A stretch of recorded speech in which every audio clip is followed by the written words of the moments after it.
Boa noite, muito bem-vindos. Esse é o nosso 6º encontro, fora a aula extra, né? Se contarmos a aula extra, já estamos no 7º encontro do grupo de estudos. E hoje a intenção é que a gente consiga dar uma aprofundada no tema do karma, muito em cima também das perguntas que vocês enviaram com relação à aula passada. Então, o que eu avisei até no início é que, se por acaso eu esquecer de responder a pergunta de alguém, podem, por favor, interromper e lembrar, porque eu tentei colocar todas nos slides. Estou só mutando vocês. Então, vou pedir que vocês mantenham os microfones desligados e, na hora que quiser fazer pergunta, pode abrir e perguntar naturalmente. Não precisa levantar a mão, porque às vezes eu não vejo a mãozinha levantada. Então, vamos lá, share.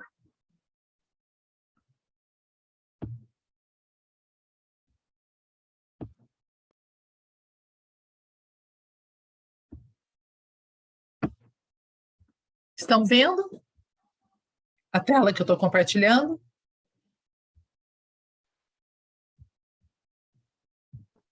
Dá um joinha, beleza. Tá. Então, olha, na aula passada, nós falamos, né, sobre a lei do karma, como a lei do retorno, que é algo que todo mundo já sabe, e fizemos essa diferenciação que eu considero bastante importante de ser entendida, que é entre Dharma e Karma. Né? Lembrando que o Dharma é a linha natural que existe dentro de cada um de nós, que nos conduziria à luz, que nos conduziria ao despertar espiritual, mas que de vez em quando a gente escapa, né, de vez em sempre a gente escapa desse caminho, dá uma voltinha fora da trilha, e aí uma força contrária tem que agir para me puxar de volta para a trilha. Então, essa força contrária é a consequência. Eu me afastei, tem que haver uma consequência que me traga de volta para o ponto de equilíbrio. Então, aqui o que é importante que é a atuação do karma. O que isso aqui deixa muito claro é que o karma não tem nenhuma intenção de castigo. Pelo contrário, karma é lei de amor. Ele só atua para me trazer de volta. Só que, muitas vezes, quando eu estou fora da trilha e eu não estou nem um pouco afim de voltar ao meu ponto de equilíbrio, quero continuar fazendo besteira, quero continuar errando, então o karma me incomoda, acaba trazendo dor, mas não é o objetivo dele trazer dor. Falamos sobre a diferença entre livre-arbítrio e entrega, que karma implica em livre-arbítrio, porque karma existe para ser transformado. Se ele é lei de aprendizado, quando ele traz alguma situação para mim, ele traz para que eu aprenda. Aprendi, não estou mais presa a ele, posso passar para a próxima tarefa. Pode falar, Gu. Se desculpa, para mim está parecendo que você está no modo de edição do PowerPoint, não está em apresentação, não está passando os slides. Não sei se para mais alguém está assim, só para dar um toque. Peraí. E também não está. Vamos recomeçar. Simone, agora estou escutando.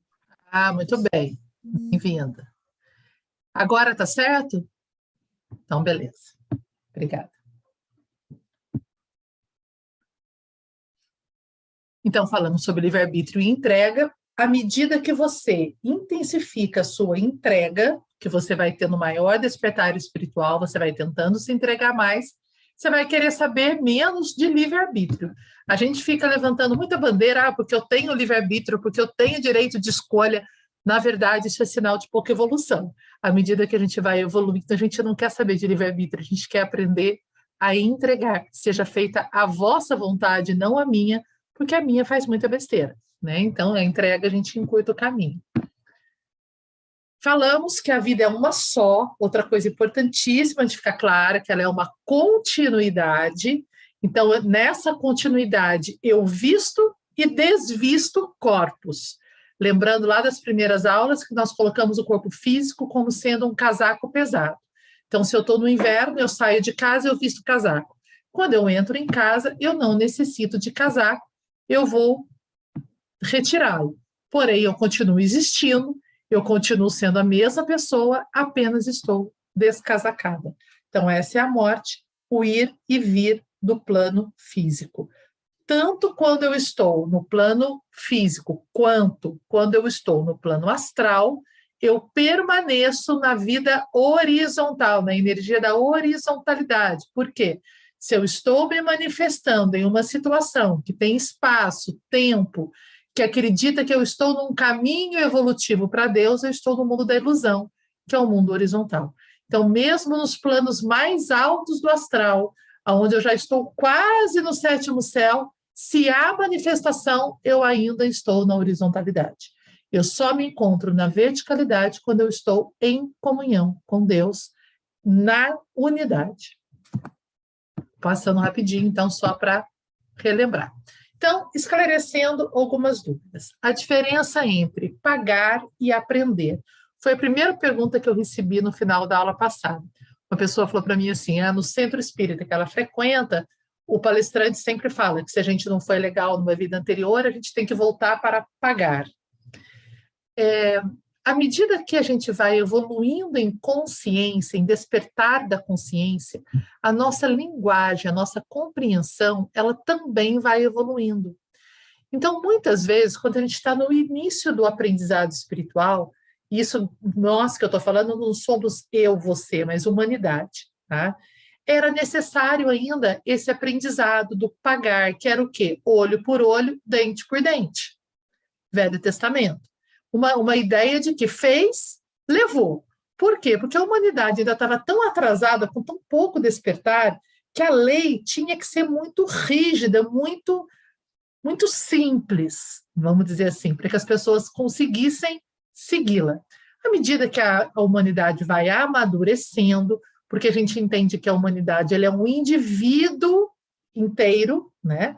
Imagina o teu corpo, quantos pequenos indivíduos habitam dentro de você, quantos vírus, quantas bactérias, tem um monte de vidinha existindo dentro de você, e você é uma coletividade, né, que se torna uma unidade. Então, nós todos somos um monte de bactériazinha, um monte de coisa dentro da humanidade, que é um indivíduo que está em evolução. Então, quando a humanidade evolui, a maneira da gente aprender também vai mudando. Por exemplo, lá no início foi estabelecida a lei do dízimo, a obrigatoriedade de se doar 10% daquilo que você recebe para a igreja, né?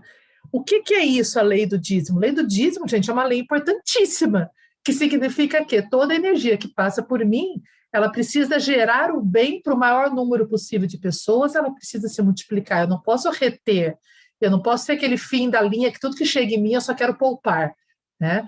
Só que lá atrás, a gente era ainda muito imaturo, então estabeleceu regra, 10% do que você ganhar, você dá para a caridade ou dá para a igreja. Hoje não há mais necessidade da gente falar em porcentagem, mas entender que todas as energias que fluem através de mim precisam ser multiplicadas, distribuídas, levar riqueza em todos os graus de riqueza para outras pessoas e não só para mim. Então, karma hoje não cabe mais falar em pagar, mas entender que ele é uma lei de aprendizado. Eu não tenho uma dívida para pagar, eu tenho algo que eu não aprendi e que eu vou ter a oportunidade de treinar de novo de outra maneira. Essa questão de karma, pagar ou aprender, alguém tem dúvida, quer fazer alguma pergunta sobre isso? Ou colocação, se quiser, fale agora. Aqui é outro ponto importante. Nem todo sofrimento de hoje é reflexo de nossas ações negativas do passado. Aí você vai falar, ué, mas como assim? Não é tudo consequência? Então, se eu nasci sem perna, sem braço, se eu nasci na miséria, se eu nasci com uma doença gravíssima, eu não estou trazendo uma consequência de erros passados? Nem sempre. Por quê? Existem sofrimentos que foram escolhidos voluntariamente como aceleradores de evolução. O que é um acelerador de evolução? Muitas vezes eu percebo que eu tenho pressa de voltar a despertar, voltar para Deus, né? Acordar em Deus. Não quero mais ficar nesse mundo ilusório, mas eu começo a perceber que eu reencarno, morro, nasço de novo, fico nesse ir e vir, meio que repetindo patinando mais ou menos no mesmo grau de consciência. Eu faço um acordo com os seres mais evoluídos que vão me orientar, nós vamos estudar depois quem são esses seres, né? E falo para eles, dá uma ajudinha aí, eu quero aprender, eu quero dar uma acelerada na minha evolução. Me dá um desafio bem grande para ver se aí eu aprendo.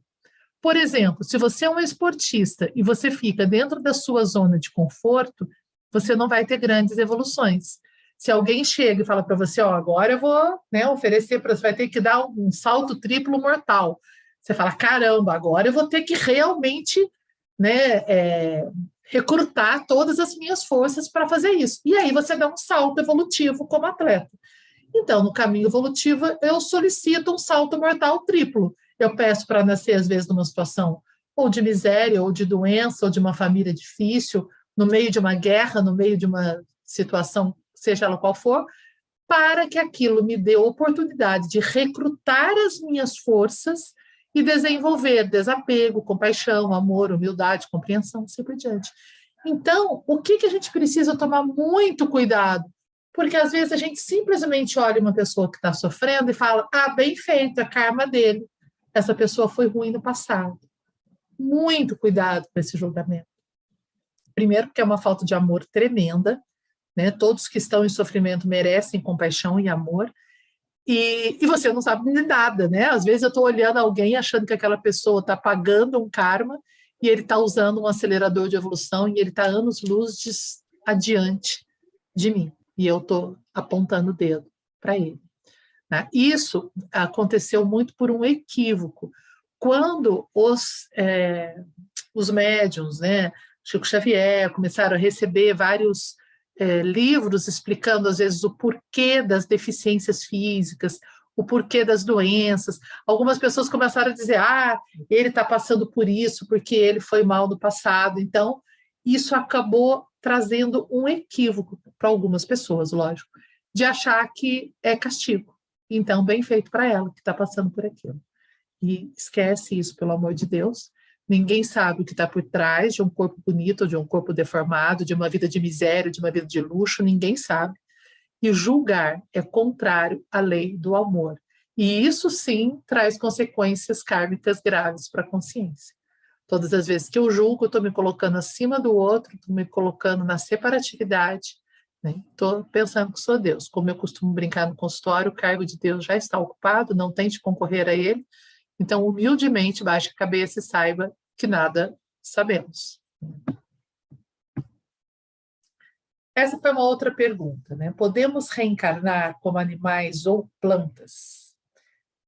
Por que essa pergunta? Porque quem está mais acostumado a ler as coisas do Oriente, por exemplo, a literatura Hare Krishna, o Hare Krishna, né, que é o Swami Prabhupada, que foi o fundador, ele traz um ensinamento que se você fez besteira nessa vida, você pode, na próxima, nascer uma barata, nascer um cachorro, né, andar para trás na evolução. Então, é mais ou menos isso aqui, judiei de planta, na outra vida nasce uma samambaia. Né? Então, essa é uma ideia ligada às filosofias dualistas. Lembra que nós fizemos essa distinção lá no início do dual e não dual. Nosso caminho é não dual. O que eu entendo? Né? Que nós não temos como andar para trás na evolução, porque o processo do despertar da consciência, ele é algo contínuo. Não tem como eu ter um entendimento e depois emburrecer, né? Voltar na manifestação.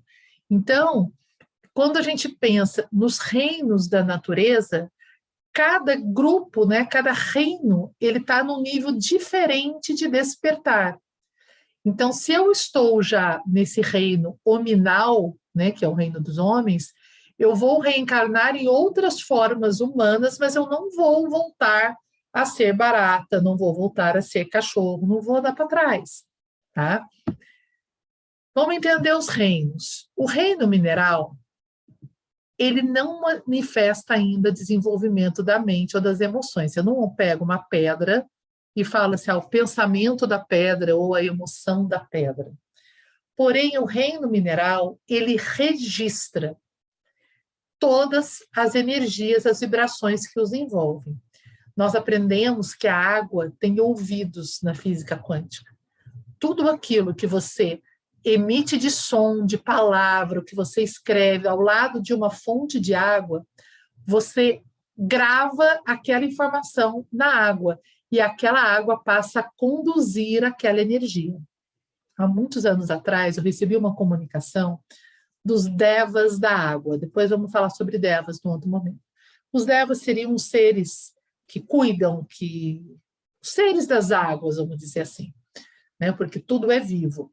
E eles falaram o seguinte, que como as águas, elas conduzem os sentimentos e as vibrações, e nós temos as nossas águas internas, que são as nossas águas internas, as nossas emoções são associadas às águas, que se manifestam no xixi, né, em todos os líquidos, né, do corpo humano. Se eu quero pacificar as águas do mundo, essa mensagem veio no momento em que a gente estava tendo os tsunamis, que os mares estavam virados no Jiraya, né? E aí eles falaram, se vocês querem pacificar as águas do mundo, vocês têm que primeiro pacificar as águas internas. Pacifica a água interna, que naturalmente as águas externas vão ser pacificadas, porque as águas são uma só água, espalhada em diversas manifestações. E se você quer pacificar um planeta, pegue um copo de água, uma bacia de água, qualquer vasilha com água e vibre paz nessa água. Porque ao vibrar paz nessa água, ela faz parte de toda a rede aquífera, não sei como fala, do mundo, e ela estará espalhando essa energia. Então, o reino mineral ele tem essa característica de não ter ainda um campo mental ou emocional claramente desenvolvido, mas de registrar e transmitir as vibrações. E o reino vegetal? O reino vegetal não tem como negar que ele já tem vida emocional. Por que existe o tratamento com as essências florais, por exemplo?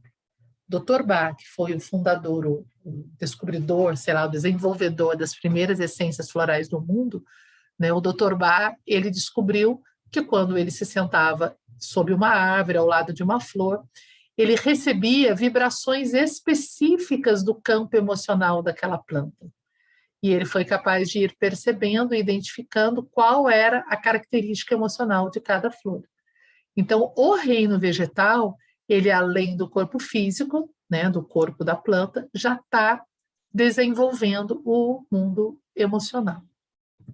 E os animais? Se a gente pensa que os animais estão desenvolvendo só o emocional, eles já estão lá na frente, inclusive, com o corpo mental. Existem vários estudos com os animais domésticos mostrando que eles entendem a nossa linguagem, eles reconhecem a nossa expressão, eles sabem quando nós estamos tristes, quando nós estamos chorando, quando nós estamos bravos. Inclusive, já são capazes de serem treinados para trabalhar com números, com formas, com cores. Cada vez mais, é óbvio que não tem ainda a elaboração, a riqueza do campo mental humano, mas já está nos primórdios ali, no início da manifestação. Então, quando nós pensamos nessa linha evolutiva, só até aqui, pensando em mineral, vegetal, animal e, por fim, hominal, que seria o homem, nós dizemos que quando você termina, evolui o máximo que você pode no campo vegetal, teoricamente, aquele indivíduo vegetal estaria pronto para ter uma experiência animal. Só que nem sempre essa mudança de reino ocorre dentro do mesmo planeta, porque existe uma infinidade de mundos habitados com reinos diversos por aí. Então, muitas vezes, um animal, ele não vai nascer cachorro, evoluir para caramba como cachorro, na próxima já nasce um bebê humano. Provavelmente não. Quando eu evoluo ao máximo como animal, eu vou renascer em outro estágio, em outro planeta. Nós vamos ter uma aula só sobre outros planetas, né? Para lá eu terminar o meu desenvolvimento, começar a me preparar para ser o que nós aqui entendemos como consciência de ser humano, tá? Então, dificilmente nós tivemos uma vida anterior agora, ontem, como vaca, por exemplo, e nem a teremos novamente. Mas talvez não, provavelmente já passamos por aquele estágio evolutivo mesmo que em formas diferentes do que nós entendemos dentro do planeta Terra. Então, a consciência do homem, ela não é o suprassumo da evolução. O reino nominal, gente, olha só, olha como está pertinho, né? O mineral, o vegetal, o animal e o hominal é só o próximo. Quer dizer, será que a gente tem a ilusão de que nós demos um salto quântico tão grande que o fato de ser homem nos torna, né, o suprassumo? Não. Nós ainda temos muito a caminhar, muito a evoluir, e outras raças, em outras partes do universo, já têm um nível de despertar da consciência além do nosso. Nós aqui conseguimos saber que nós temos sensações físicas, nós temos emoções e nós temos pensamentos. Essas três coisas são indiscutíveis no reino humano, na Terra. E aí eu posso falar, mas existe um outro corpo, uma outra forma de se reconhecer a vida, que nós não conhecemos. Por exemplo, aqui nós só temos 5 sentidos. Vocês podem imaginar que em outros lugares do cosmos existem raças que têm muito mais do que 5, têm 10 sentidos, por exemplo. Ah, mas quais são os outros sentidos? Não são conhecidos por nós, porque a nossa consciência ainda não abarca. Então, nós temos que ter essa humildade de entender que não temos como alcançar quem está um degrau acima. Não dá para eu entender. Eu consigo entender quem está um degrau abaixo de mim, mas quem está um degrau acima eu ainda não tenho maturidade para aprender. Tá? E, né, caso alguém, né, ainda cogite a ideia de não existir vida em outros planetas, gente, eu costumo brincar, olha para o céu, será que tudo isso lá em cima foi feito só para enfeitar os meus olhos? E ainda levando em conta que o que eu estou vendo do céu é um pequeno quadrado, porque ele é infinito, e tem um monte de outras galáxias, estrelas, que eu sequer consigo ver, nem a olho nu, nem com telescópio, e aquilo tudo estava lá só para quê? Só para eu estar embaixo desse céu e achar que ele me ilumina, né, para eu fazer poesia? Então é óbvio que esse céu todo, ele tem vida, todos os mundos por aí têm formas diferentes de vida. Porém, aonde que é o gargalo da ciência? A ciência procura outros planetas que sejam iguais à Terra, procura formas de vida iguais à forma humana. Gente, basta olhar dentro da própria Terra quantos formatos diferentes nós temos. Por exemplo, as raças que nasceram nas regiões, né, nos continentes de sol quente, de intenso calor, nasceram com a pele mais escura do que aqueles que nasceram em locais mais frios, que não precisavam de tanta melanina para protegê-los. Então, se aqui nós temos, né, a raça negra, a raça branca, a raça amarela, tem lá os esquimós, e entre nós aqui já há tanta diferença, tanta sutileza, apesar de termos o mesmo padrão de corpo, imagina em planetas diferentes, que têm atmosferas diferentes, que tudo é diferente. Não dá para imaginar que a gente só vai considerar vida o que tiver o mesmo modelinho do meu corpo, né? Aí eu estou empobrecendo a minha mente. Então, a consciência nossa ela vai seguir evoluindo em outros planetas quando a gente chegar no máximo que a Terra pode alcançar.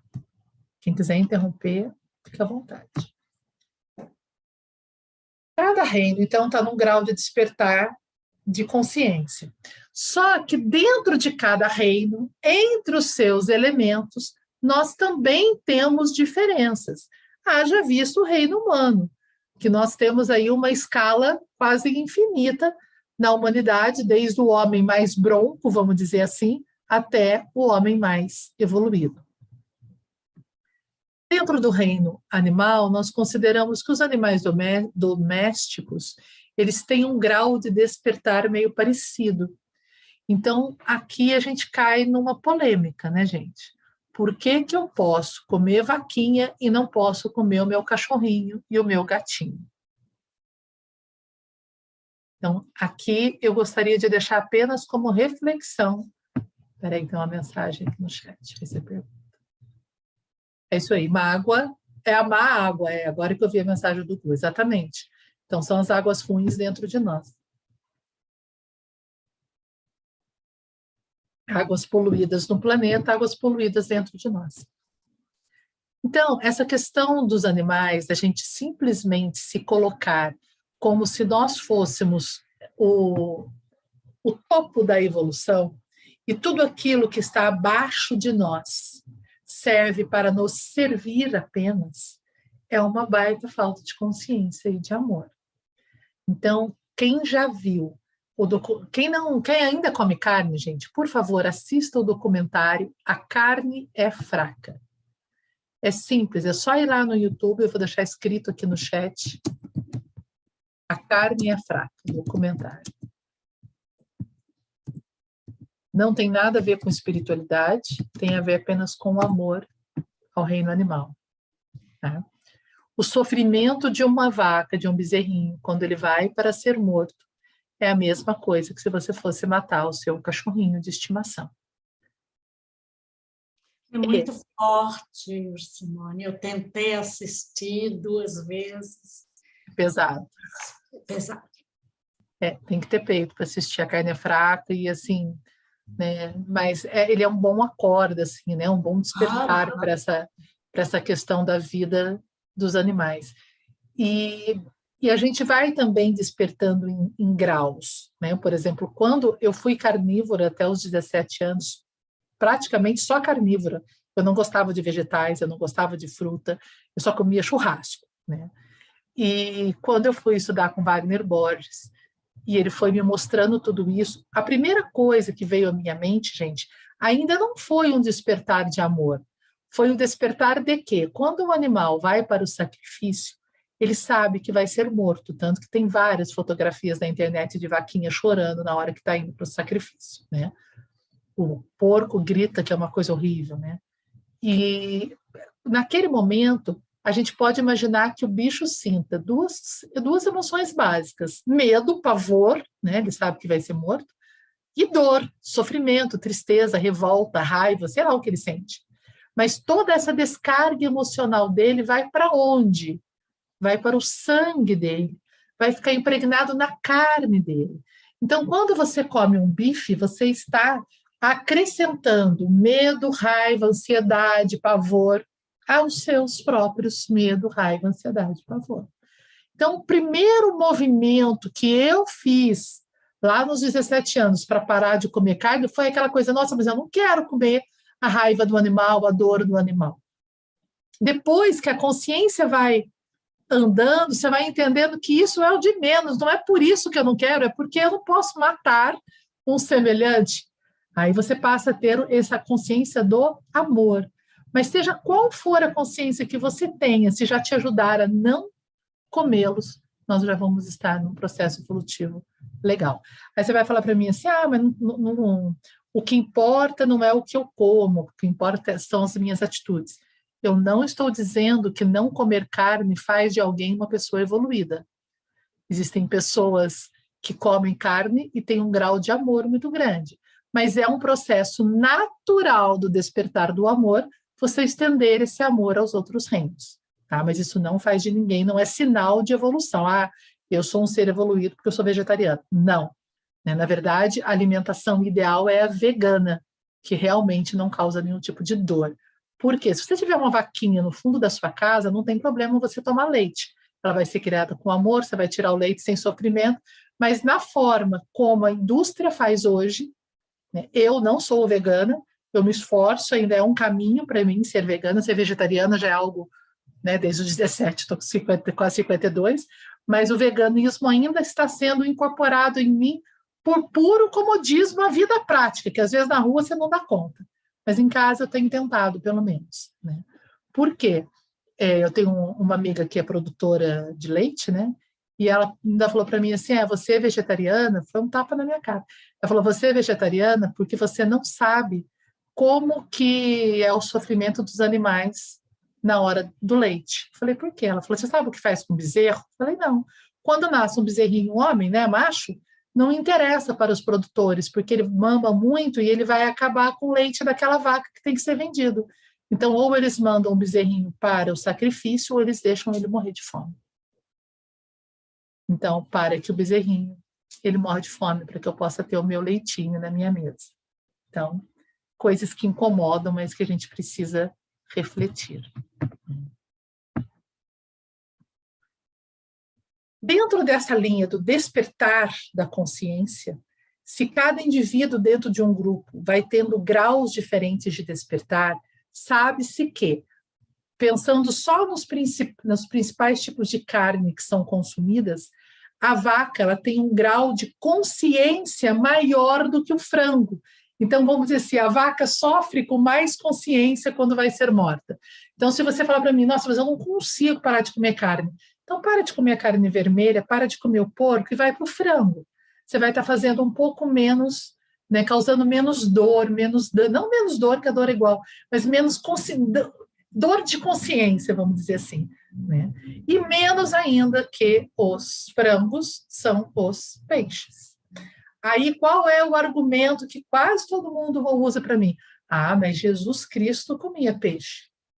Sim, Jesus Cristo podia comer até um boi se ele quisesse, porque o nível de amor que Jesus Cristo tinha, ele iluminava o boi se ele comesse o boi.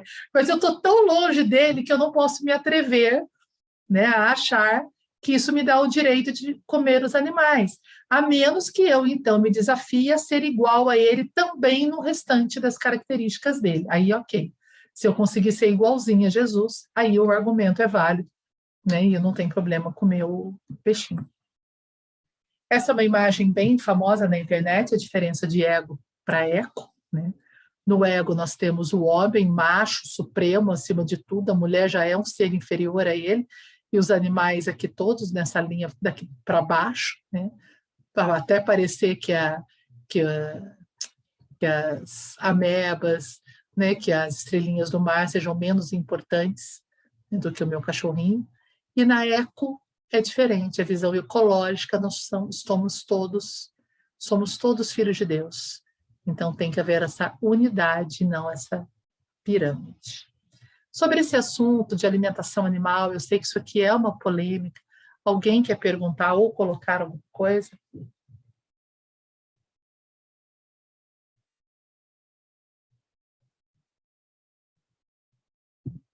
Se ninguém fala, eu vou seguir.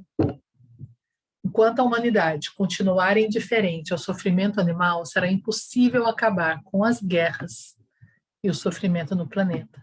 Isso é fato, gente. Isso todos os seres evoluídos, né, de várias, já libero para você, Valde, de várias linhagens filosóficas, tanto do Oriente quanto do Ocidente, Espiritismo, Vedanta, Yoga, todos falam a mesma coisa. A dor que é gerada no mundo com o maltrato, com a violência animal, isso gera ao redor da Terra uma aura de dor e sofrimento que por que isso aqui está inserido nessa aula? Porque é a lei do karma. Toda dor que eu cause ao meu semelhante, ela vai ter que retornar para mim. Vocês se lembram daquela carta daquele chefe índio que ficou famosa, se não me engano ele leu na ONU, alguma coisa assim, que ele dizia todo o mal que se fizer à terra voltará para os filhos da terra. Né? Então, tudo aquilo que eu fizer de mal, de causar dor aos meus irmãos dos reinos, animal, vegetal, toda essa dor irá retornar, já está retornando, em forma de guerra, de violência, de dor, de pandemia e de tudo mais. Fala, Valde. Então, Simone, tudo aquilo que você falou do sofrimento, a vaca, né, o boi, quando eles são levados para o abate, a quantidade de que eles ficam muito, o sistema nervoso dele é abalado, como você falou, eles sabem que estão indo.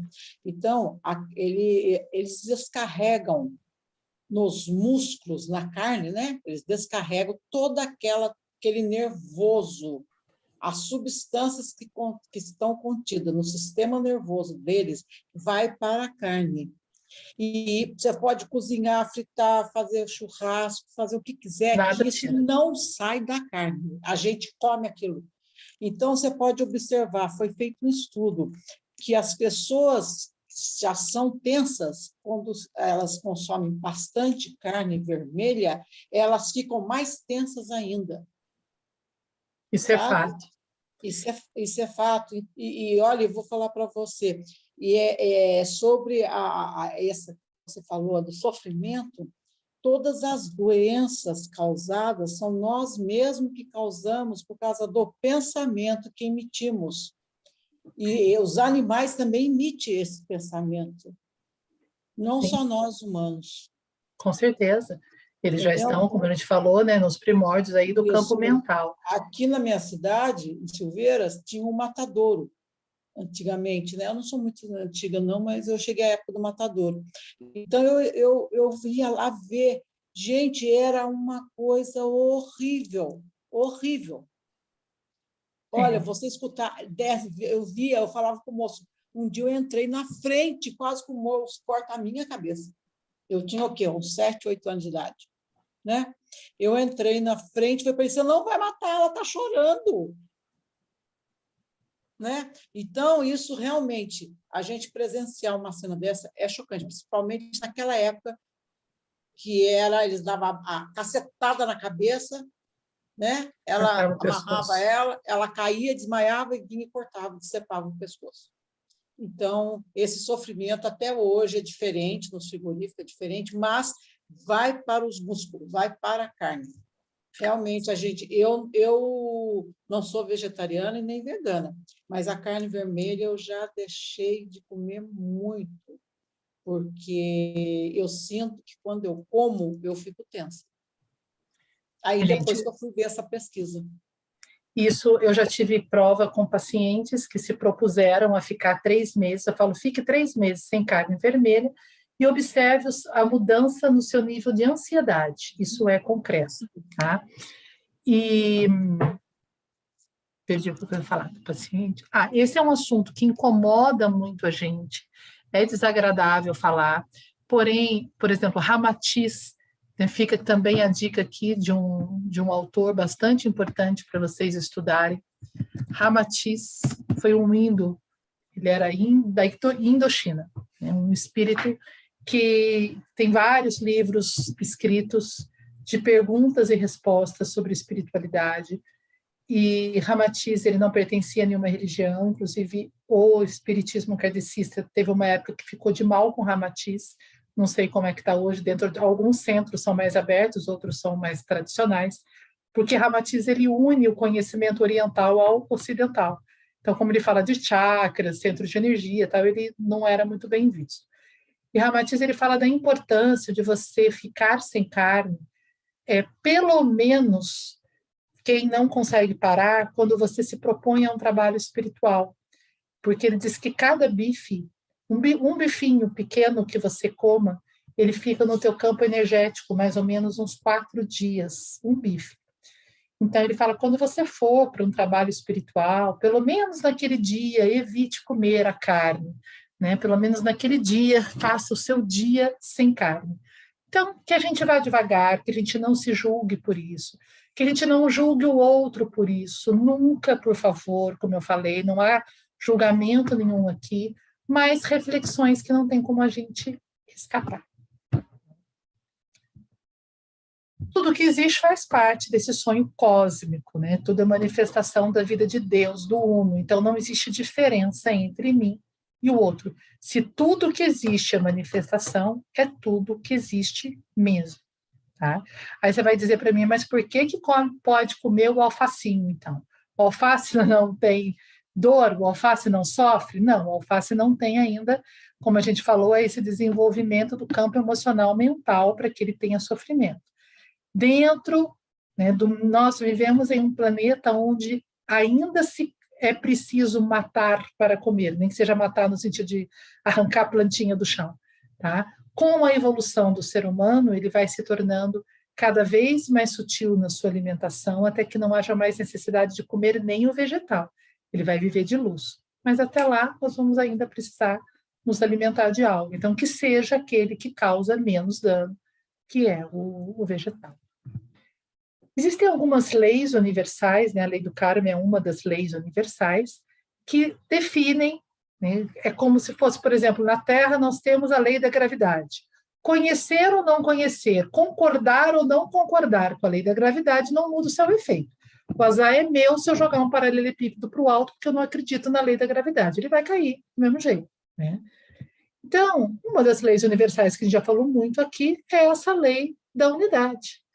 Querendo ou não, nós somos todos um. E se a gente não quiser pensar, lá vou eu aqui tentar fazer os meus belos desenhos, né? Se a gente não quiser pensar que somos todos um na verticalidade, na própria horizontalidade, nós podemos entender se somos todos um quando a gente entende a união dos campos energéticos. Então, eu sou um com a Dilsa. Eu e a Dilsa vivemos numa casa, então nós duas aqui dentro formamos uma unidade de energia na casa, que é um com a casa vizinha, que é um com a outra casa, que é um com o bairro, com o planeta, e assim por diante. Então, tudo que eu faço, lembra daquela teoria da asa da borboleta, da física quântica? Uma borboleta que mexe a asa aqui afeta, né, a humanidade inteira. Tudo que é feito em mim afeta o todo. Portanto, né, não subestime a sua capacidade de progresso, a sua capacidade de progresso, do quanto você é capaz de afetar de forma positiva ou negativa o todo. Porque tudo que você faz dentro de você, você está alcançando. Isso é a lei da unidade. Por isso, quando eu estou imprimindo dor ao reino animal, eu estou imprimindo dor a mim mesmo. Outra lei bem clara é a cosmoética. O que é a cosmoética? Acho que eu não falei ainda aqui. Cada cultura tem o seu código de ética. Por exemplo, para nós aqui no Ocidente, nós somos, né? Deveríamos ser monogâmicos. Então, aqui o adultério é proibido.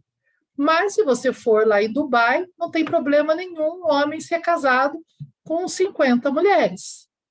Tá? Não é antiético ele olhar para uma outra mulher já tendo a mulher dele do lado dele, porque o código de ética dele é diferente. Então, cada cultura tem o seu código de ética, mas a cultura universal tem a cosmoética. Qual é a cosmoética? É a lei do amor.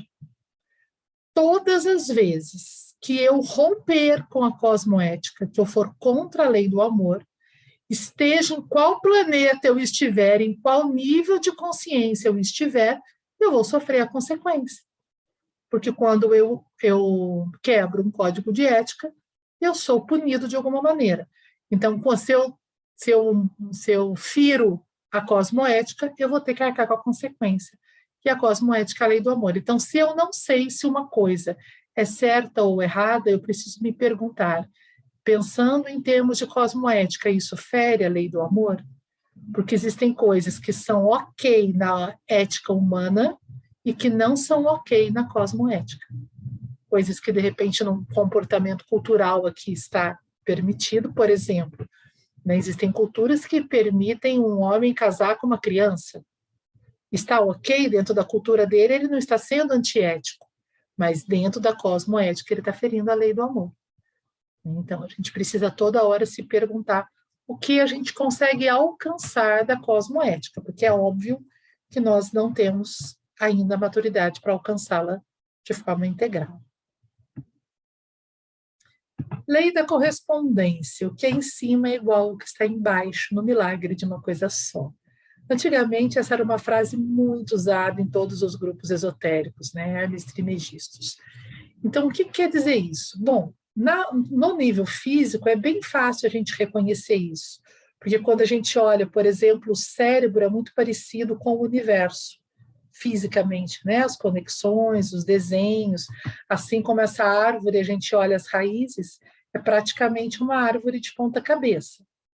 Então, para que existem essas correlações? Né? Para mostrar que tudo que acontece lá em cima se reflete aqui embaixo. Lembra daquilo que eu expliquei no horizontal e no vertical, que eu dei o exemplo da sombra? Se eu pego um objeto e incide luz sobre ele, ele vai gerar uma sombra. A sombra é igual àquele objeto.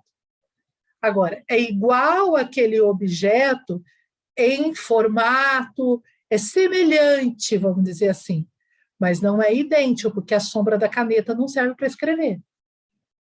Né? mas eu posso, a partir desse espelhamento, tentar estudar o que está lá em cima. Então, nós temos aqui as representações, por exemplo, o que acontece dentro de uma empresa é uma miniatura do que acontece dentro de um país, que é uma miniatura do que acontece dentro do cosmos, e assim por diante.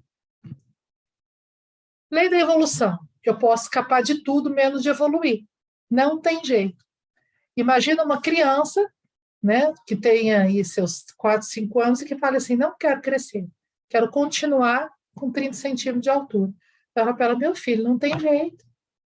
Você vai ter que crescer, você vai ter que envelhecer. Se a gente pudesse, a gente não envelhecia. Você vai ter que. Por quê? Dentro se o que é em cima é igual ao que está embaixo, aqui nós saímos de feto para infância, juventude, velhice, né, e sabedoria.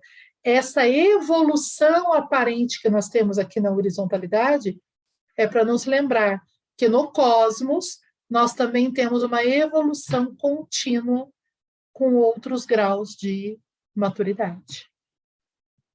Estou passando meio rápido aqui, porque acho que isso daqui não é segredo para ninguém. A lei do amor, essa eu não preciso nem explicar, né, que ela vibra no cosmos inteiro. Óbvio que nós alcançamos apenas um grau dessa lei aqui. Em outros planetas, em outros graus de consciência, o amor é entendido de uma forma superior. E todas as vezes que rompemos com a lei do amor, a lei do karma entra em ação, não tem jeito. Você disparou o bumerangue, ele volta para você, ou para te trazer coisas boas, ou para te trazer dor, depende daquilo que você emanou. Karma coletivo, outra pergunta que recebi, o que é o karma coletivo? Para a gente entender karma coletivo, a gente tem que entender a lei da unidade. Se tudo aquilo que eu faço afeta o meu entorno, tá? Então eu também estou interferindo na minha coletividade com as minhas atitudes, com os meus sentimentos, com os meus pensamentos. Eu gosto de pensar na lei do karma como um movimento magnético que está acontecendo no universo a todo instante. Porque não existe a imagem de um Deus ou de um juiz lá em cima dizendo, ah, você fez isso, merece aquilo. Né? Essa correspondência humana de atitudes igual um contrato. Ah, se você cumprir essas regras, você vai receber X por mês. Se você não cumprir, você vai pagar tal multa. Não é assim que acontece. Né? Isso é uma simplificação, isso é o que é embaixo. Né? Em cima, nós pensamos como uma movimentação magnética no universo.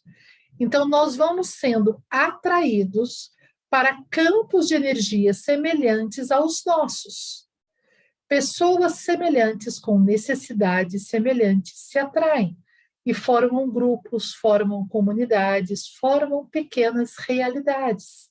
Como é que acontece essa movimentação? Eu gosto muito do exemplo assim, se hoje à noite eu resolver ir na pizzaria, então eu passei o meu dia sem pensar nisso, mas saí do meu trabalho às 7 horas, o Gu falou para mim, sim, vamos lá comer uma pizza? Vamos comer uma pizza.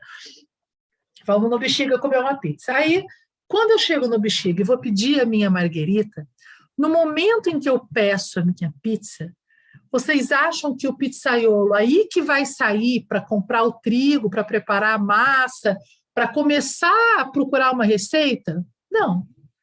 Antes de eu sequer sonhar que eu ia querer uma pizza, o pizzaiolo já tinha comprado todo o material, já tinha feito a massa, já tinha preparado tudo, só estava esperando eu chegar lá para fazer o meu pedido. Então, antes que venha a minha consciência para onde eu vou, o que eu necessito, o que eu quero, já está havendo um movimento cósmico que prepara aquilo que eu necessito.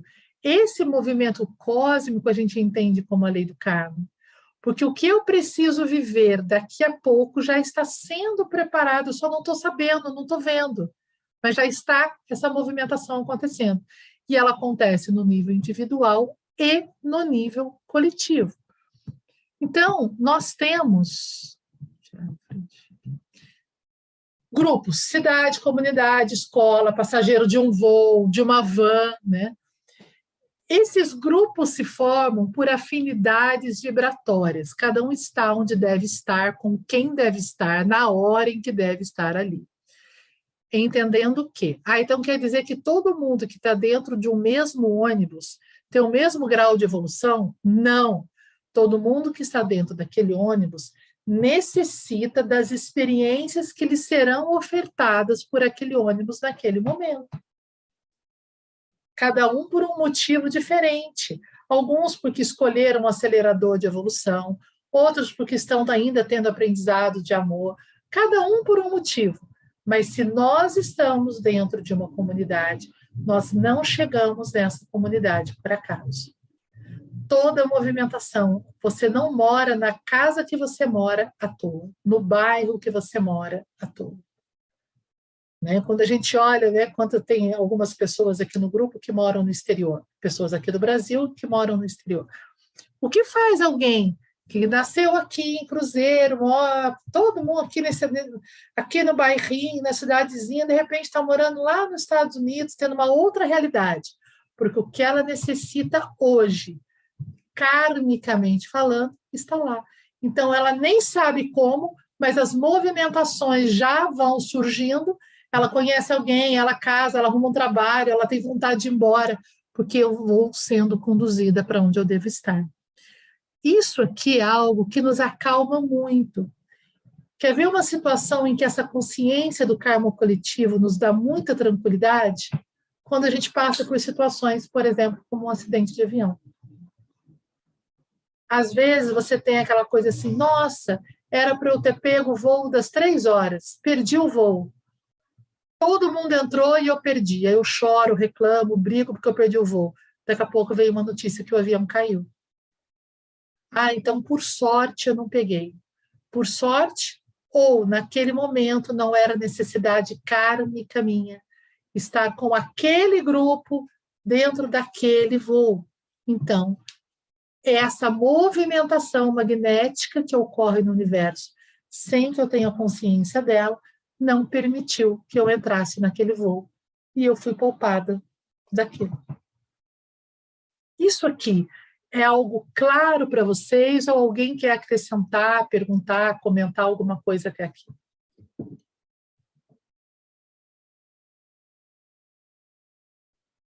Eu não entendi a movimentação magnética, Simone. Você poderia dar algum exemplo mais prático, assim?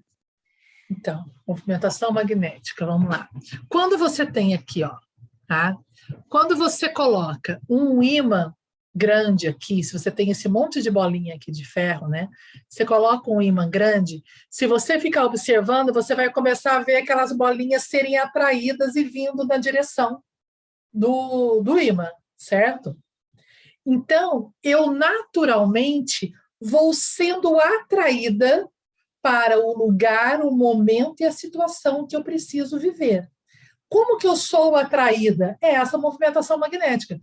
Eu preciso passar por uma experiência que vai acontecer dentro de um ônibus em São Paulo amanhã na Vila Madalena. Eu estou em Cruzeiro. Nossa, mas eu preciso daquela experiência. Então, de repente, me dá vontade de ir a São Paulo, eu recebo um convite, eu ganho um ingresso, eu faço qualquer coisa quando eu vejo, eu estou lá dentro daquele ônibus naquele momento. Todos esses fatos que me levaram até lá foram essa movimentação magnética, foram o efeito desse grande ímã me puxando para que eu estivesse lá, naquela hora, naquele local. Tá claro? Então, karma significa uma movimentação magnética. Karma significa várias... Karma é consequência, tá? Karma, eu plantei e eu colhi. Então, o que é o karma simplificando nessa questão magnética? Se eu plantei banana, tudo aquilo que está acontecendo dentro da sementinha, sei lá como é que a gente planta banana, para que aquele vire uma bananeira, é uma movimentação magnética, porque ela está atraindo para dentro, vamos supor que seja uma semente, né? Todos os nutrientes, toda uma estrutura de componentes que vai dar banana e não vai dar laranja. Então, se isso acontece no indivíduo, isso acontece no indivíduo coletividade também. Então, as coisas... o que faz com que eu esteja num determinado local onde vai haver, por exemplo, uma tsunami, tá? O que faz com que eu esteja lá? Poxa vida, eu podia ter viajado tantas vezes lá para a Tailândia, fui viajar justo no dia que teve a tsunami. Por quê? Porque havia uma necessidade kármica de que eu experimentasse uma situação tsunami. Ah, mas por que vai ter uma necessidade kármica de um tsunami na minha vida? Não sei. Talvez, né, por um tsunami de emoções negativas que eu vim plantando durante muitas vidas. Talvez porque eu precise aprender a vivenciar um momento de fraternidade. Não existe lugar nenhum que você se ajude mais do que dentro de um desastre natural, onde todo mundo corre para ajudar todo mundo. Não sei quais são os motivos, mas todos que estão lá naquele momento, naquela hora, necessitam ou escolheram ou atraíram aquela situação para si. Então, se ele estava morando lá no Brasil e ele tinha que estar lá na Tailândia, a movimentação magnética traz vários acontecimentos para que ele seja conduzido para aquele local e para aquela hora. Ficou claro? Entendido, muito bom. Alguém mais levantou? Foi, acho que o Gustavo? Fala, Gu. Essa é uma conversa, acho que muito polêmica, talvez, mas assim, que a pergunta de $1 milhão, né? Do tipo, somos realmente livres? Porque eu sempre converso com uma amiga minha que ela fala, mas está tudo programado. Eu falo, tá. Então quer dizer que eu tenho um programa para seguir, então eu não tenho liberdade nenhuma. Eu tenho que só seguir o programa, eu tenho que me conectar com esse programa. Então eu não tenho liberdade, está tudo pré-programado. Se eu já vim para cá com tudo isso organizado, tipo um tabuleiro de xadrez, né? Todas as jogadas, né, que eu preciso fazer para vencer esse jogo da vida já estão programadas certinho, mas qual que é a liberdade? Eu que escolhi tudo isso de acordo com a minha evolução, então eu realmente sou livre ou eu não sou livre e tenho que só seguir o script, assim, o roteiro da vida? Não sei se existe uma isso aí é um resposta, assunto né? delicioso, né? Isso aí é um assunto super gostoso de discutir. O que eu entendo é assim, eu sou livre no plantio, eu não sou livre na colheita. Então, eu sou livre quando eu faço as minhas escolhas daquilo que eu vou fazer. Agora, a partir do momento que eu plantei a banana, eu sinto muito, mas vai nascer banana no meu quintal. E aí, realmente, eu não sou livre nessa questão. Porém, mesmo quando está nascendo um pé de bananeira, se eu olhar e falar, nossa, plantei banana, não gosto de banana, eu posso ir lá cortar meu pé de bananeira e resolver plantar laranja.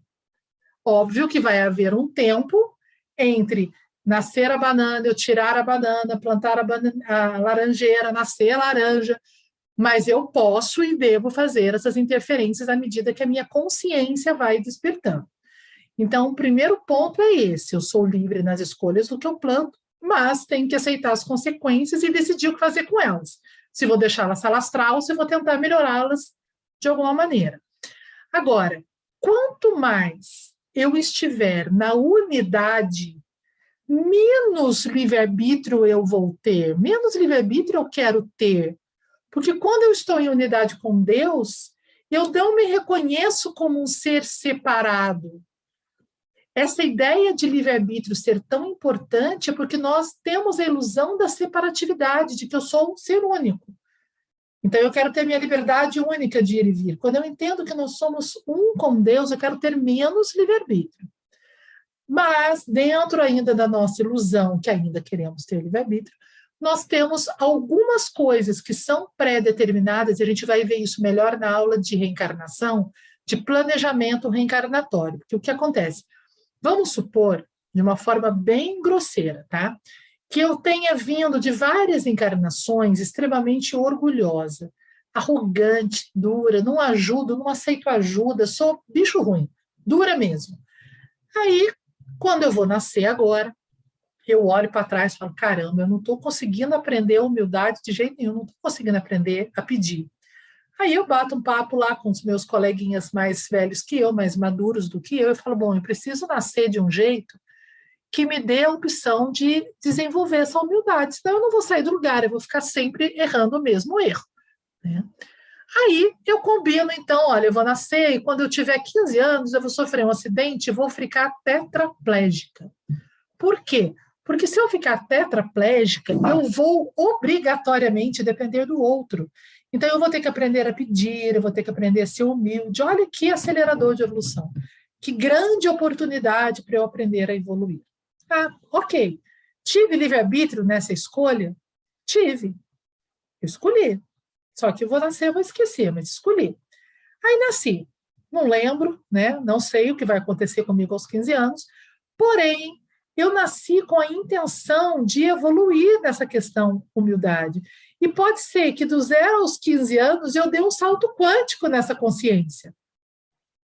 Então, não há mais necessidade de eu passar por um acidente e ficar tetraplégica. Talvez baste uns dias na cadeira de rodas para eu aprender, porque eu já evoluí. Então, houve uma programação kármica, aquilo estava previsto, aquele acidente iria acontecer tal dia, tal local, tudo programadinho, mas eu aprendi antes, então eu me libertei daquilo. Ou eu não precisei do acidente, ou precisei do acidente com um efeito menor, ou bastou tropeçar. Então, nós temos, sim, dentro da horizontalidade, um certo livre-arbítrio nessas escolhas. Mas disparou, o imã vai te puxar para algum lugar. Aí já era, o imã vai te puxar. Agora, a nossa luta tem que ser em ter cada vez menos, buscar menos livre-arbítrio e mais comunhão com Deus. Porque aí não é que, então eu vou perder a minha vontade. Sim, eu vou perder a vontade do ego. Eu vou me deixar conduzir, mas eu permanecerei em individualidade. Esse é um ponto que a gente vai ter uma aula sobre Jnana Yoga, né, que é um outro caminho do conhecimento. A gente falou sobre o Bhakti Yoga, que é o caminho da devoção, e o Jnana Yoga é o caminho do conhecimento, onde ele fala, olha, nós continuamos indivíduos, mesmo quando estamos em Deus. Então, não é que, então eu vou ficar um robozinho de Deus. Não, eu vou continuar indivíduo. Mas eu não tenho por que querer. Por que eu quero livre-arbítrio? Porque eu quero coisas que agradem a mim, sejam para mim, por mim. E na unidade não tem essa separação. A Dilza deu só um joinha ou levantou a mão para falar? Não, eu estava pensando, Simone, quando você falou do karma e dessa história, quando a pessoa diz que é tão orgulhosa, já traz uma herança aí de famílias, né? E ela quer quebrar esse ciclo, então ela pede para vir paraléstica, tudo, para ser uma pessoa dependente. Então, eu estava pensando nós, seres humanos, na quarta, quinta, quando a gente já está no final da trajetória e começamos com as doenças, seja o que for, a dependência, é também uma maneira de nós, antes de retornarmos, nós aceitar, sermos humildes, ser novamente, né? Porque só através disso, a gente aceitando, muita gente não quer, prefere morrer, prefere tirar a vida, prefere a eutanásia, e porque não quer dar trabalho, mas esse dar trabalho, geralmente está no orgulho, né? Está se a gente olhar a linha, né, do ser humano, nós começamos a vida totalmente dependentes, como bebês, e se envelhecermos, né, não partirmos antes, terminaremos também dependentes num grau ou em outro, né? Então, para que isso? É justamente o que a Deus está falando, para que a gente tenha que aprender isso, essa humildade, baixar a cabeça, nós não somos nada, né? Então, enquanto isso não é consciente, nós temos menos. Para quem você daria mais livre-arbítrio? Para uma criança de 5 anos, para um adolescente de 15 ou para um homem de 50? Você vai falar, não, eu estou com uma pessoa de 50, porque ele já vivenciou mais coisa, então ele tem mais condição de fazer escolha. Às vezes, com 15 anos, o meu livre-arbítrio me leva para o buraco, com 5, então nem se fala. Então, se eu quero ter mais livre-arbítrio, eu tenho que ter mais consciência, porque quando eu estou num grau muito ainda primário de consciência, aí sim eu posso dizer que eu quase não tenho livre-arbítrio, porque algumas situações me são impostas, porque eu ainda não tenho como entender a necessidade da evolução. Então, na hora que a gente for estudar a reencarnação, Nós vamos ver, por exemplo, as reencarnações compulsórias, que é quando eu falo, eu não quero nascer de jeito nenhum, cansei, não quero mais brincar disso. Tem essa opção? Não tem. Uma hora eu tenho que vir brincar disso, eu vou voltar aqui na Terra. Então, uma hora eu vou ser laçada e vou ser colocada no útero aqui dentro de novo. Agora, se eu já tenho um grau maior de consciência, eu posso participar até da escolha, quem vão ser meus pais, em que situação que eu vou nascer. Então, quanto maior o meu despertar, maior o meu livre-arbítrio.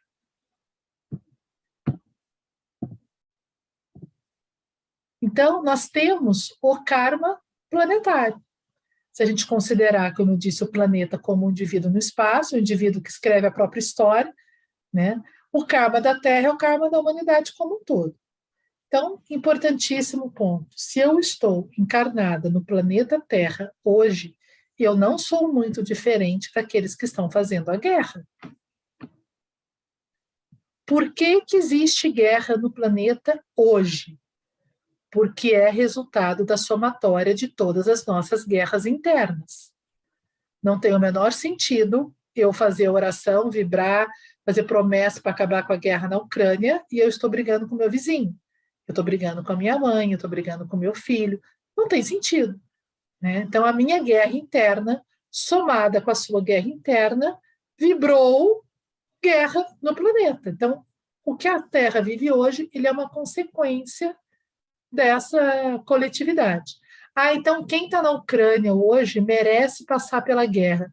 Significa que ele é menos evoluído do que eu que estou no Brasil tomando sol na praia? Não. Significa que nesse momento evolutivo dele, indivíduo, ele necessita da experiência guerra, enquanto eu necessito da experiência sol, coqueiro, água do mar, por motivos que talvez a minha maturidade ainda não alcance. Mas não há essa superioridade ou inferioridade.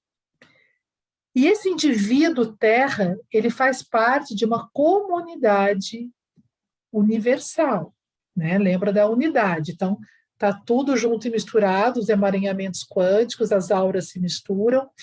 Então, o que nós podemos aprontar aqui na Terra também tem limite.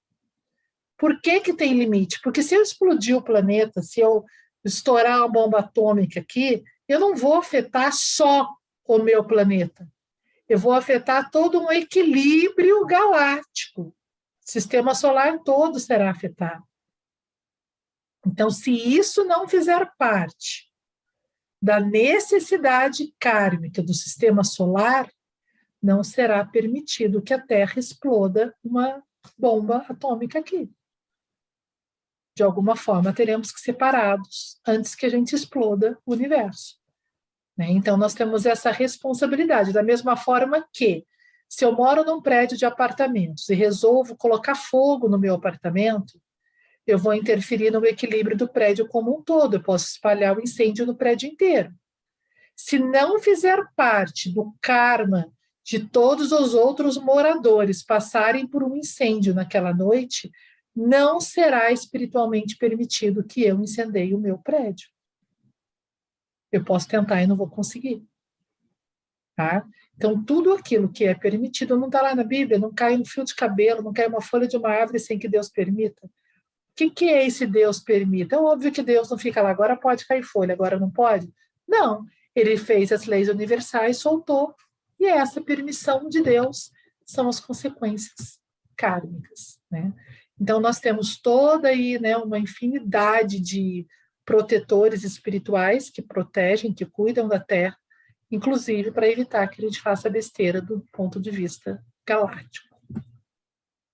Então, as coisas que acontecem com a Terra hoje, do mesmo jeito que nós falamos que o sofrimento animal gera guerras, gera toda essa situação, soma toda a desarmonia que a humanidade vive, nem só pensando em animal, mas entre nós mesmos, isso tem que voltar de alguma maneira para nós. Então, como nós falamos, as águas internas trazem os tsunamis, né? Os meus processos mentais trazem os furacões, e assim por diante. Essa pandemia, será que veio à toa? Foi criada pela China no laboratório, ou foi uma pandemia natural? Não importa. de alguma maneira foi permitido que nós, aqui, agora, estivéssemos encarnados na Terra nesse momento, para vivenciar uma coisa que até então era inimaginável, no alcance da maneira como foi, né? Então, quais são os aprendizados, isso cada um precisa se perguntar, né? Que essa pandemia nos trouxe como humanidade, como indivíduo. Ela me protegeu, ela me afastou do outro, ela me fez me encarar a mim mesma, ela me colocou junto com a minha família trancada dentro de casa para eu ter que aprender a conviver, né? Quais foram os aprendizados para a gente não desperdiçar, senão a Terra vai ter que ficar passando por outras situações. Então, o comportamento da humanidade como um todo, né, o quanto a humanidade está despertando para a luz ou está ficando atrasada, isso vai ajudar a definir o destino do planeta. Se nós vamos conseguir sobreviver como Terra, se a Terra vai explodir, né, o que vai acontecer com a Terra, o destino está sendo definido a cada dia que eu acordo bem ou mal-humorado. A cada situação em que eu decido te dar uma bicuda ou te perdoar. Cada decisão minha está interferindo no destino planetário. A nossa responsabilidade é gigantesca, gente. Porque a Terra também é um indivíduo que evolui, né? E aí aqui foi uma das primeiras perguntas que eu recebi quando a gente começou esse curso, sobre o processo de transição planetária, né? O que é esse processo de transição? Quando a gente pensa em nós como indivíduos, cada um sabe os processos de transição que passa. Se a gente pegar a nossa linha de vida, se eu pegar os meus 51 anos de vida, eu vou ter bem claro os ciclos que eu fui atravessando, né? Fases em que eu fui atravessando, grandes acontecimentos que trouxeram mudanças internas em mim, que mudaram o meu rumo, que mudaram a minha forma de lidar com a vida, aprendizados que eu tive. Então, da mesma forma que um indivíduo vai tendo esses ciclos evolutivos, o planeta também tem esses ciclos evolutivos. Na Índia se chama de yugas, ou eras evolutivas. Agora nós estamos na Kali Yuga, a era da guerra, da complicação, né, de toda essa bagunça aí, né? Aqui está chegando aí, se Deus quiser, no final. Para que a gente entenda isso, né, nós precisamos, óbvio, aceitar que o universo tem, como eu já falei agora há pouco, uma infinidade de mundos habitados. Cada mundo desse está num grau evolutivo diferente. A casa do meu pai tem muitas moradas. Então, tanto tem muitas moradas no sentido de muitos planos extrafísicos, quanto muitos lugares no universo, tá? E, por fim, a aula de hoje acho que vai ser mais curta, para eu não entrar em outro assunto. Acho que quase todos aqui já ouviram falar sobre os exilados de Capela. Quem não leu esse livro, por favor, leia. Importantíssimo, Edgar Armand. O que é Exilado de Capela? Capela é um planetinha, né, da constelação do Cocheiro, lá longe, né, acho que a olho nu a gente não enxerga essa constelação, e diz ser dentro da espiritualidade, todas as fontes confiáveis que nós temos, que há mais de 12 mil anos atrás, há muito tempo atrás, Capela estava num ponto evolutivo muito semelhante ao que a Terra está hoje. O que nós estamos vendo na Terra hoje? Nós temos um bando de gente fazendo guerra, um bando de gente aí sacaneando com o planeta, mas também temos um bando de gente legal, buscando evoluir, amando, crescendo e assim por diante. Tá? Então, durante muitas yugas, durante muitas eras, nos foi permitido, nos deram tempo para despertar. Nós fomos recebendo avisos, só que Cristo esteve aqui já tem 2000 anos, né? Krishna 5.000, e aí sim por diante. Então, eles foram falando, olha, tem que amar, tem que amar. E lembra que amar não foi uma sugestão, e sim uma ordem? Ninguém diz para a gente assim lá nos mandamentos, sugiro que você ame. Ame ao próximo como a ti mesmo. Ame, é ordem, né? Então, nós ainda não seguimos essa ordem, mas eles têm uma paciência infinita conosco e foram deixando a gente fazer essa bagunça no planeta e continuar sacaneando um ao outro. Só que tudo tem um limite. Por que tem um limite? Porque chega uma hora que uma boa parte dessa comunidade já está pronta para dar um salto evolutivo, para viver em um planeta com menos desarmonia. Mas como que nós vamos conseguir dar esse salto evolutivo se no meio de um monte de gente legal tem um monte de gente que puxa para baixo? Então, são os repetentes. Sabe quando você tem numa sala de aula, tem uma turma que estuda, que está a fim de evoluir. E tem a turma do fundão que só está a fim de fazer bagunça. O professor vai dando chance, vai falando para a turma do fundão, vocês estão atrapalhando a sala, você está atrapalhando o coleguinha, trata de tentar estudar. Ele fala uma vez, ele fala duas, ele fala três, até que chega uma hora, o que ele faz? Fazia antigamente. Reúne a turma do fundão e expulsa da sala. Não está a fim de aprender? Sinto muito. Então, sai da sala para que esses que ficam aqui tenham condição de aprender melhor. Então, Capela, 12 mil anos atrás, estava nesse ponto. Ela estava pronta para dar um passo evolutivo e tinha uma turma atrasada lá que não queria, de jeito nenhum, aprender. O que o plano espiritual fez? Quem é o plano espiritual? Toda essa sabedoria, essa movimentação magnética que há no cosmos. O que essa movimentação fez? Podemos chamar de Deus a movimentação magnética, né? Foi lá em Capela, juntou essa galera, falou, bom, agora chega, acabou a brincadeira. Capela vai evoluir, e essa turminha aqui de repetentes, de atrasados, que não está querendo ir para frente, vai ser exilado de Capela, vai ser retirado, não vai nascer em Capela mais, e vai ser... O que vai ser feito com essas pessoas? Vão queimar no fogo do inferno? Óbvio que não. Vão ser levados para um outro planeta que esteja numa situação condizente com aquilo que eles querem fazer. Tá? Pensando em termos lá de antigamente da sala, seria assim, todo mundo que quer estudar vai para a 5ª série A. Quem não quer estudar vai para a 5ª D. Tá? Só numa representação, gente. Tem um monte de gente que estuda na 5ª D. Pelo amor de Deus, não estou fazendo aqui juízo de valor. Só um exemplo, tá? Vamos imaginar que a turma A fosse dos estudantes e a turma D fosse dos bagunceiros. Então, eu pego a turma de bagunceiro que está na turma A e falo, sinto muito, eu vou transferi-los para a 5ª D, porque lá vocês podem fazer bagunça, vocês não vão atrapalhar. Então, o que aconteceu? Esses espíritos de Capela foram transferidos para onde? Para o nosso lindo e belo planetinha, que naquele momento estava lá na idade da pedra lascada.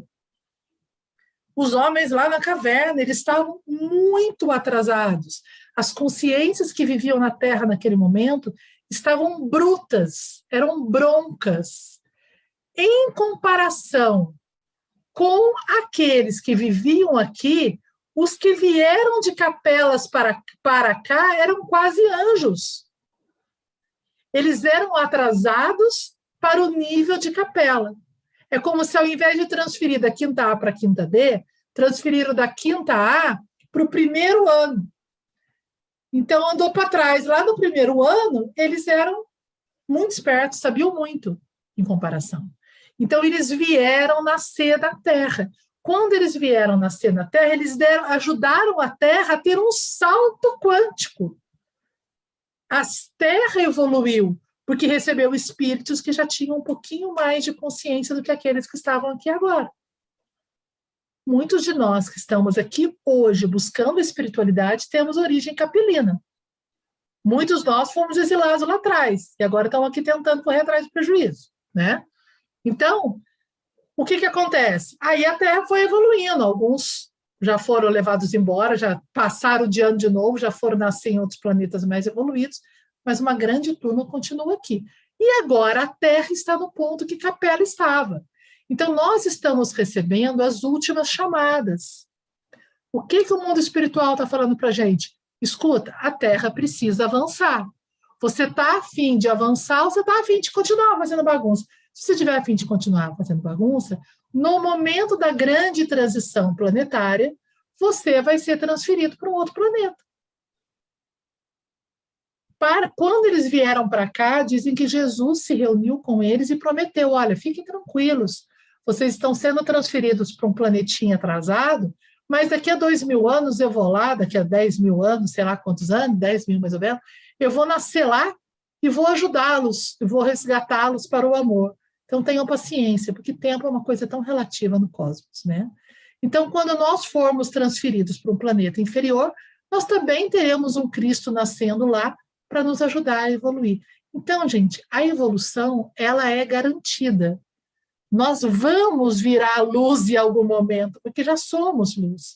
Vamos despertar para a luz. Agora temos a opção de fazer isso aqui e agora, se quisermos pegar esse bonde, ou se quisermos manter a posição renitentes, teimosos, brigões, cheios de rancor, invejosos, querendo confusão, avareza, tudo bem, mas então nós temos que ser transferidos para um outro planetinha, para esse aqui poder ir para frente. Essa é a história dos exilados de Capela, que explica de forma simbólica o Adão e Eva, né? Quem era Adão e Eva?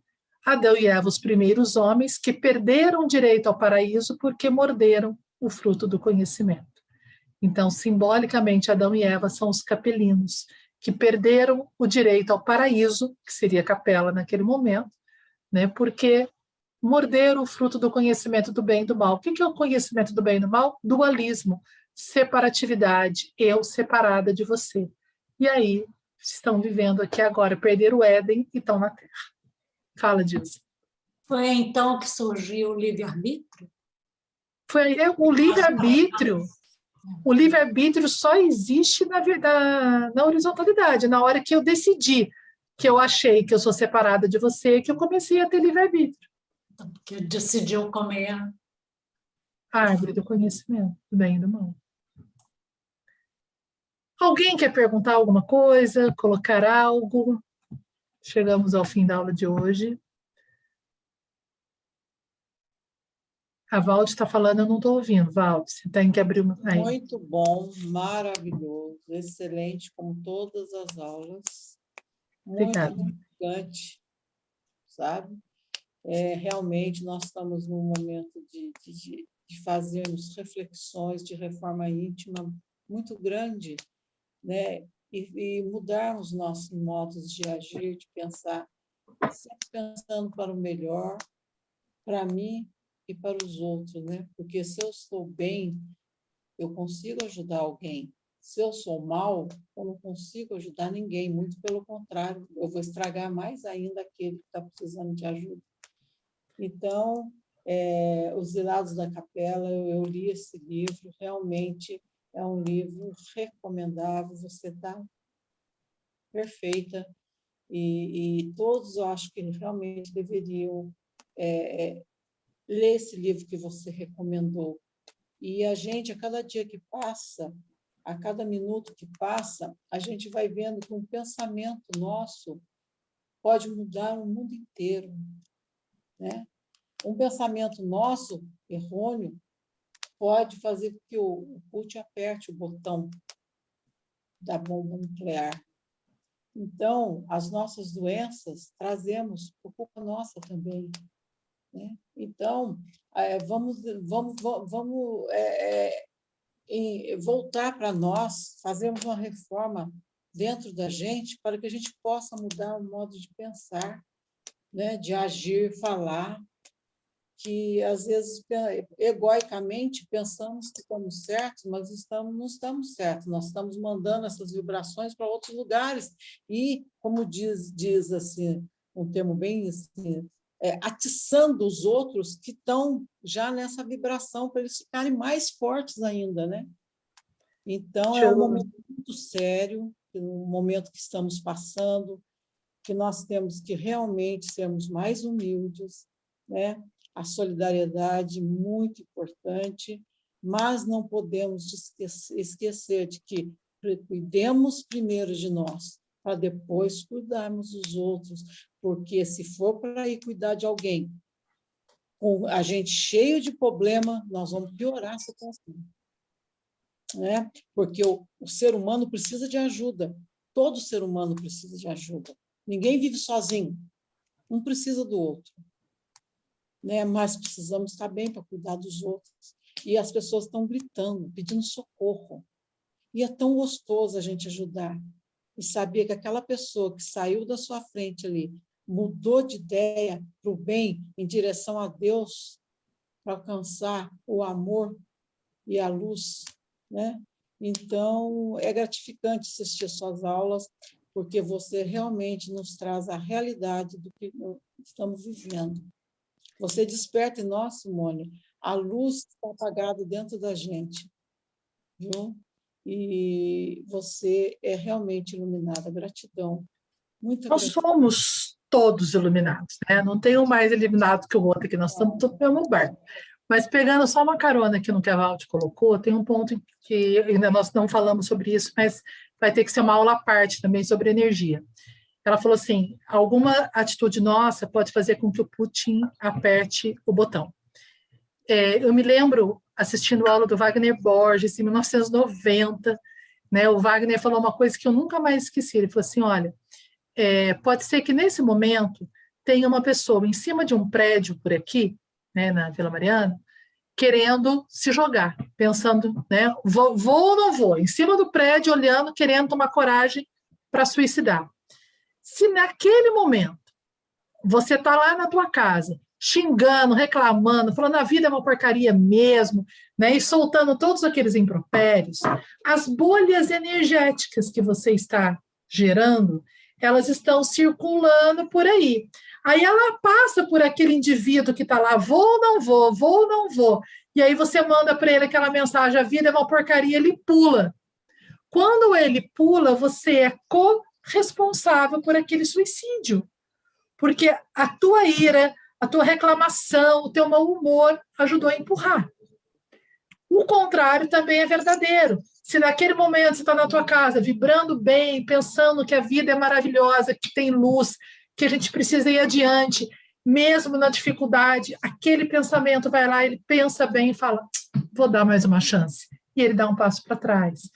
Então, essas ondas energéticas, né, porque são vibrações que vão passando por aí, do mesmo jeito que empurra alguém de um prédio, quando a gente soma essas ondas, não é que a minha onda particular vá fazer o Putin apertar o botão, mas a minha, junto com a sua, junto com a do vizinho, junto com a do outro, pode fazer ou ele apertar o botão ou a guerra acabar. Então, nós temos esse poder imenso nas mãos. Basta ver nessa campanha que nós começamos o mês passado, da música pela paz. Essa foi uma campanha, gente, que veio para nós sob orientação espiritual de um mentor que se comunica, que eu faço uma canalização, nós vamos ter uma aula de canalização para entender, e ele falando da importância da música nesse momento do planeta, e que nós disparássemos essa campanha para que todos os dias, onde você estiver, você toque, cante, escute uma música e dedique essa vibração da música para afinar o planeta, né? E foi muito interessante, muito bonito de ver como isso foi replicado em várias partes. Eu não sei se vocês prestaram atenção, nós lançamos essa campanha no dia 15 de março. 5 dias depois, dia 20, a Deva Premal e o Miten, que são 2 músicos espiritualistas super famosos, lançaram praticamente a mesma campanha, a Song for Peace, uma música pela paz, uma canção pela paz. Quer dizer, essa orientação ela está sendo espalhada para o planeta para que várias mentes em vários pontos a captem e para que juntos nós possamos trabalhar para afinar o planeta. Então, nós temos, sim, um poder de fazer uma transformação muito grande. E a nossa próxima aula, de 2 de maio, nós vamos trabalhar o karma na vida após a morte. Nós vamos falar sobre os planos espirituais e sobre o umbral. Então, o que eu queria pedir para vocês? Vai ser uma aula pesada, não é uma aula leve, é uma aula vibracionalmente pesada. Então, para a aula do dia 2 de maio, por favor, antes de iniciarmos, faça uma oração, se conecta com a luz, porque depois a gente vai entender melhor o quanto é importante estarmos sintonizados com bons pensamentos quando falamos sobre espiritualidade, mas principalmente para a próxima aula. Tá? E queria lembrar vocês do nosso retiro. Né? O que é a jornada do guerreiro da luz? Estou muito feliz, primeiro, de poder retomar os retiros, né, depois da pandemia. O Guerreiro da Luz vai ser um trabalho em cima do Bhagavad Gita. O Bhagavad Gita é uma das mais antigas, né, escrituras indianas, e ele é uma batalha simbólica, uma guerra entre dois grupos rivais.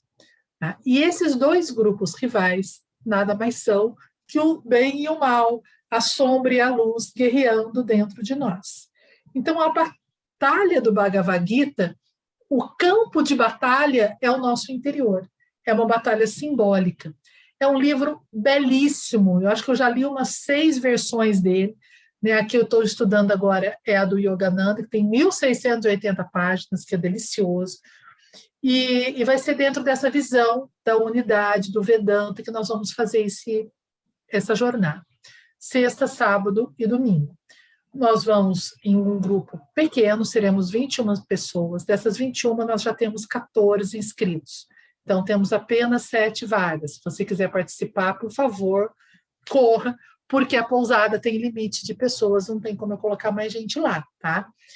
E aí nós vamos ficar sexta, sábado, domingo. Na sexta, as atividades começam às 8 da noite. A gente pede que chegue até às 18 horas para se instalar, jantar, se posicionar, para às 8 horas a gente começar as atividades. Nós vamos ter momentos de estudo. Nos momentos de estudo, onde eu vou explicar o Bhagavad Gita, vou comentar as aulas, nós vamos poder ter interação e conversar. Momentos de meditação. Entre esses momentos, nós vamos ter silêncio. Cada vez que a gente sair, olha que espaço legal onde a gente vai ter as meditações. Essa é uma capela, ela é toda de vidro, no meio de um campo de lavanda. Isso aqui embaixo que vocês estão vendo é um lavandário, né? Então, essa capela, ela fica no meio das lavandas. É ali que a gente vai fazer as aulas e as meditações. À noite vai ter uma fogueira, vamos ter uma meditação ao redor da fogueira. Mas quando não estivermos nas aulas, nós vamos estar em silêncio, para que o campo vibratório esteja o mais purificado possível, para que possamos internalizar o que vai ser vivido. Então, quem sentir esse chamado, quem quiser estar conosco, não pense que, eu não estou preparado para fazer retiro. Ontem uma pessoa falou para mim assim, eu queria muito ir, mas eu fumo, então eu não estou à altura do retiro. Eu falei para ela, você fuma, eu como, o outro bebe, o outro briga, o outro reclama. Nós todos temos os nossos vícios e defeitos. Quem é são não precisa de médico. O retiro é para nós, gente normal, que precisamos ter uma oportunidade de olhar para dentro e evoluir. Quem já está iluminado não precisa fazer retiro, tá? Só precisa ir quem não se iluminou ainda. Se você já estiver iluminado, por favor, não vá. Então, quais são os custos? Esse retiro não é um retiro do núcleo NEDEC. As atividades no NEDEC não são cobradas. Esse é um retiro meu, Simone, terapeuta, tá? Particular. Os quartos lá, eles são coletivos. Por que eu escolhi uma pousada de quarto coletivo? Porque a ideia é que a gente trabalhe a humildade, a convivência, o aprender a dividir.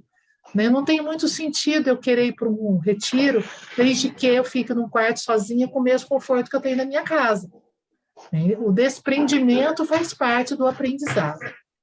Alimentação ovo-lacto-vegetariana. Peraí, deixa eu fechar aqui. Pronto. Não sei o que vai ser falado. Alimentação ovo-lacto-vegetariana significa ovos, vegetais e leite, tá?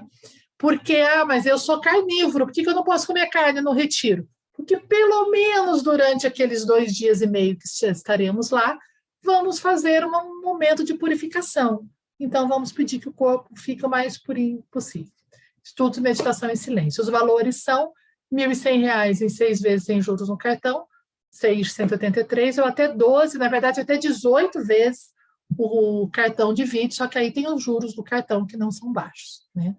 Quem quiser pagar à vista, tem desconto, por isso é 950, e eu posso parcelar esse valor à vista desde que quite até 30 de maio, porque até 30 de maio eu tenho que pagar tudo à vista para pousada, tá? Então, fica aqui, se alguém sentir esse chamado, como nós temos só 7 vagas, então não deixe para depois. Alguém quer colocar alguma coisa? Pergunta?